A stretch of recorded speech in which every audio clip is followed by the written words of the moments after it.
Hello, my name is Jocelyn, or you can call me Joy. I was born and raised in the Philippines. I have a bachelor's in education, major in Filipino. My passion is teaching. I remember when I was small, I used to make my own classroom with my fellow kids as my students. And so now that I have kids, I make sure I homeschool them. I also love to dance and do outdoor activities like swimming. What about you? Well, tell me about your interest when you book any of my classes, and that's where I'll start in teaching you English or Tagalog. We will use your interest when we construct sentences, when we build your vocabulary, and even the verbs that relate to the things that you normally do and love to do.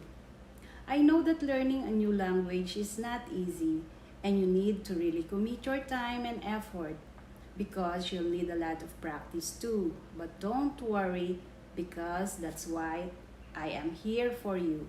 As your tutor, I'll make sure we learn things at your pace, and with my dynamic, fun, and appealing lessons, you will surely find our lessons exciting. So what are you waiting for?